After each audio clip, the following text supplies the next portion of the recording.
Let's go. Good morning. Welcome back to the pod. Matt Kim here from a special crazy episode from the middle of Bucharest, Romania, from an undisclosed location with, guys, you guys know who it is, but we got to mention it now. We have the man, get off your ass and do something difficult. What color is your Bugatti, Mr. Andrew Tate? Good to see you, sir. Hey, awesome. Thank you for having me. This place is amazing. I'm so glad. And I'm going to try to convince you before we start if we can use the headphones. Why do we need headphones? I can hear you perfectly fine.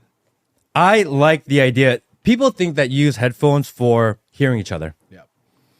I like the headphones because for the sensory deprivation that it creates. Exactly. That's exactly what my enemies want. I've actually had a beef with headphones. People don't realize that. It's kind of funny on the internet. They say, old Tate had a beef with everything. And they're right. I guess I did. But I always had a beef with headphones. And I know we're in a pretty secure setting. But I've made many videos saying that headphones are probably the most stupid thing a man can wear. I see people wearing headphones in public. Yes. And they're just asking to die. Yeah. I don't know what you're doing. You can't hear a car. You can't hear me. I'm 6'3", 100 kilo. I can sneak up on you without trying and break your neck. So I don't know. I'm kind of anti-headphone. Maybe it's just because it's a principled thing. I know that I'm pretty safe here, but I'd have to recheck in with the security team. And I'm on bail, so I can't carry the strap. And I just feel safer if I can hear the knock at the door, you know? So that's why we intentionally created the most secure location we could possibly find. Yeah. I like the headphones because really it helps you focus into the conversation. It blocks out the entire world. So I know that you're trying to be aware of the world around you, but the point is to block out the world so that we focus in on the conversation. Nothing else matters. And I think when I record with headphones, you kind of almost forget that the world around you exists. And it creates kind of this weird space. I believe you, but I don't know. Unmatched perspicacity. I'll think about it. Maybe 10 or 20 minutes in, I might put them on for a little while and test it out. But I think I'll be nervous. And it's kind of crazy because I say these things and people think I'm nuts, but my life's pretty extreme now. Yeah. I mean, at the back of my mind, there's always who's going to knock on the door. Is it going to be the police or is it going to be the other guys? That's always on my mind all of the time. So it's kind of difficult to fully relax. Do you feel like maybe then you're living kind of paranoid? You're paranoid every day until you're right. Huh. I was called paranoid every day until I was arrested. It's true. I kept saying, you have 3 lives. First, they cancel you. Second, they throw you in jail on some garbage. Third, they kill you. And everyone's like, oh, yeah, you're not going to jail. Jail for what? Well, here we go. Yeah, I went to jail. And then people are stupid enough to say, well, just get a lawyer. As if the law is real. As if a lawyer can help. None of it's real. It's all made up. Every single system we live under is corrupted to the core. And if you speak too loud and you get too big, they're going to punish you. It's crazy. I think I've been thinking about this, right? So you've said before multiple times that you think you've been canceled because you were influencing the youth. Yep. And you were helping them become more masculine. Yep. And I've marinated and thought about that a while. Like, because as you grow and I'm like watching your trajectory and what happened to you, and all of a sudden my content just went big out of nowhere. I'm like, damn, I kind of have to be considerate to that, right? Yep. What happened to you? Be careful, sir. Be careful. It could happen to me. And every day I post something, I'm like, this could literally be my last day. I think it every day. Yep. And I was like, why did Andrew get canceled so hard? And I've been thinking about it. And I don't think it's because you were influencing the youth.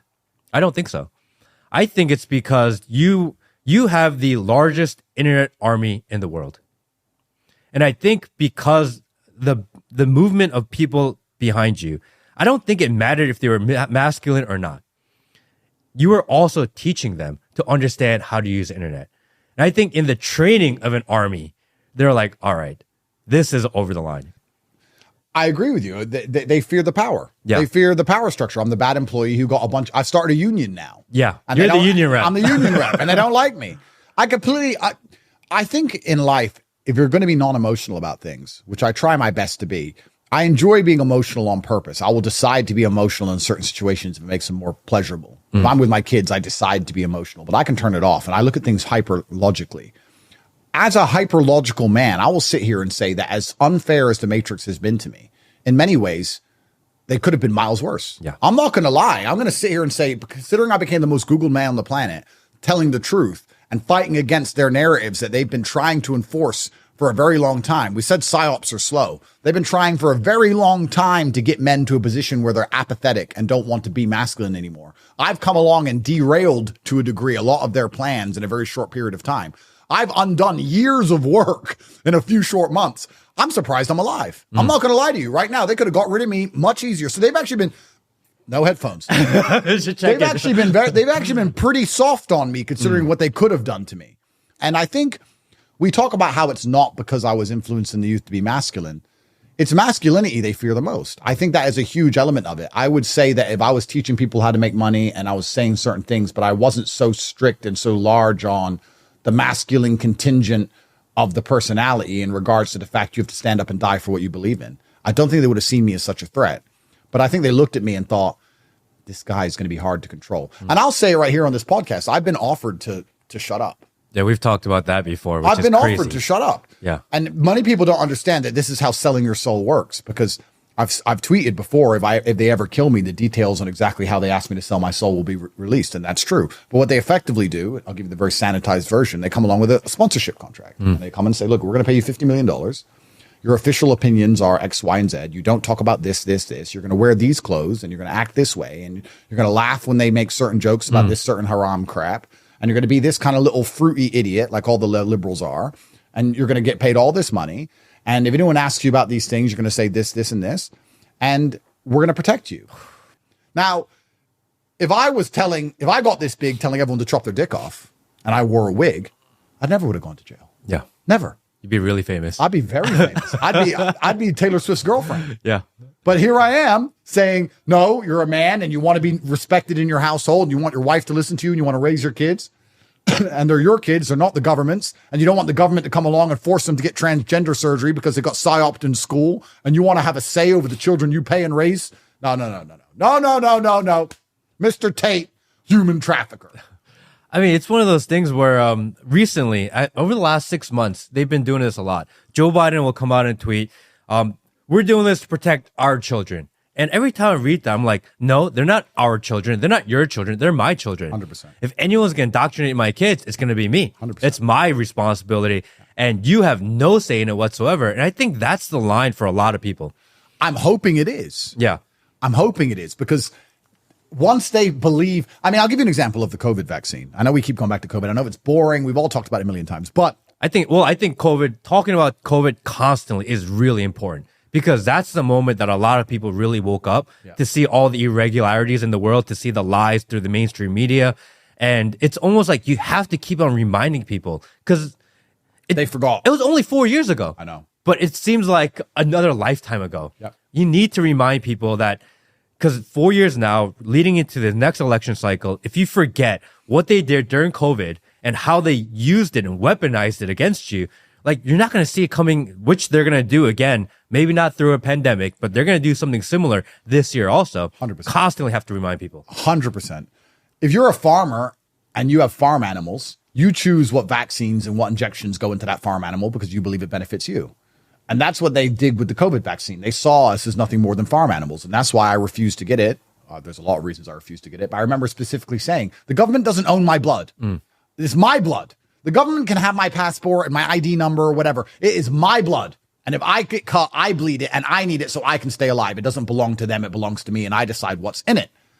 By extension, not only do they think of you as a farm animal because they get to decide what's in your bloodstream, if you have a farm animal and that farm animal has calves, they see that as their property also. The government sees you as property. You're just one of the ants in the ant farm, one of the cows on the farm, one of the robots in their big corporate machine.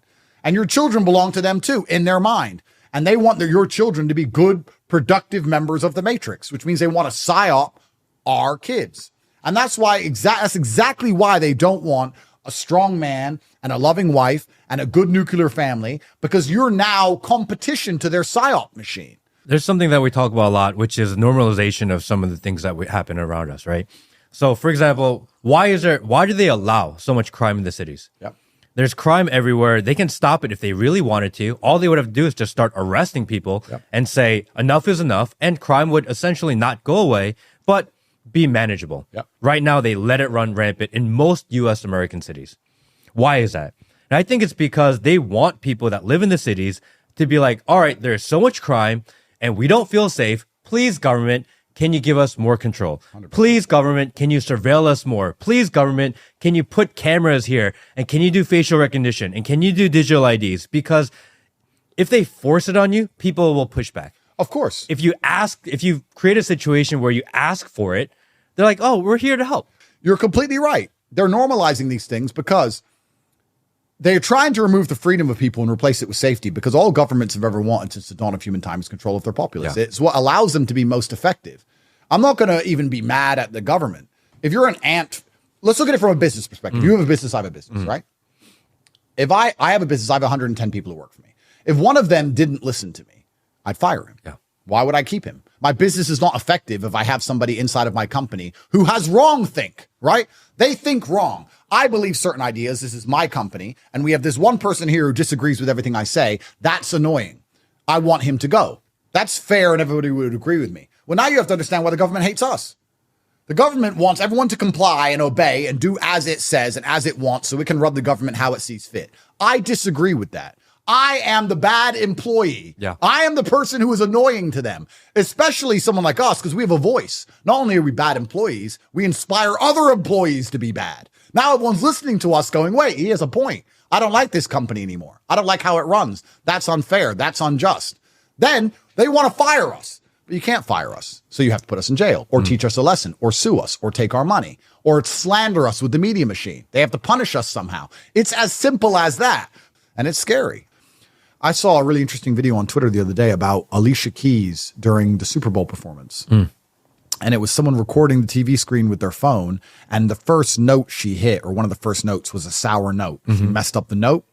And then when they watched the video back on YouTube, the note was perfect. Really? They altered history. Wow. And they're saying that that's how scary it is, that if I hadn't seen this in real time with my own eyes, I wouldn't believe she'd missed that note. Yeah. And if I look it up on the internet, she hasn't missed a note. So as far as history is concerned, after I'm dead and this video is gone and everyone forgets in a few weeks from now, as far as history is concerned, her note was perfect. They have altered history. They alter history by controlling the information. That's only a singing note. It doesn't matter. Yeah. But wait till that applies to everything else. And it already has. Every single war you look up, the good guys, the bad guys, who did what, why, who won what war, it's all a lie. Everything's a lie. If the news we get now is a lie, imagine how big of a lie history is. Bro, you want to go down a rabbit hole. Yeah. Every single thing you think you know about the good guys and the bad guys in history, and it's all a lie. So it's scary. So, yeah, I mean, how do we even find a solution to these things? It's extremely difficult. But that Alicia Keys video, for some reason, really concerned me. It made me think, if they can alter history over something as unimportant as a singing note. Well, the crazy part is eventually someone's gonna be like, remember when Alicia Keys missed that note? No, she didn't. And they're like, yeah, no, she didn't. Oh, cancel this guy. This guy's spreading misinformation. Why are you lying about Alicia Keys? Then he'll get a lawsuit, a defamation lawsuit, and he'll end up paying a bunch of money. And he'll say, but I know she sung it wrong. And they say, well, we've looked up the note. It's perfect. Yeah, they will gaslight you. I'll give you an example. I guarantee if you look up the COVID pandemic on Wikipedia, it sounds terrifying. This amount of people died. This many people were locked in their house. You had to get the vaccine. You needed 8 of them, or you were susceptible to a winter of severe illness and death. This many people in this country died. You couldn't travel. You couldn't fly. Borders were locked. People couldn't go to funerals. You couldn't see your grandma. You were stuck in your house. We had to do, like, you'd look it up in 100 years from now and go, whoa, that was scary. And what was the reality? The reality was I was walking around with no mask on, telling everyone to get fucked, and it was fine. They've altered history. They've literally altered history. The version of history you're going to read, it was nothing like the actual event. So we live in a post-truth world. Yeah. Like, it's besides your own eyes, what can you trust? And that's what's even scary, because there's a huge contingent of the population who don't believe their own eyes. Yeah. They'll sit there and look at a man and go, that's a girl, because they're told to. On that note, I think that's it. Thank you, dude. This is amazing. Top G is, I believe you. And that's really what I think my conclusion is that I think you're genuine. I think you're honest. Although some people may not agree with everything. Again, we don't think anyone should agree with everything anyone says anyway. But I believe that you believe what you're saying, and that some of it is just nuance. And I respect that. That means a lot to me. Andrew Tate, thank you. Appreciate you, my friend. Thanks, bro. And We'll see you guys next time. Thank you, everybody.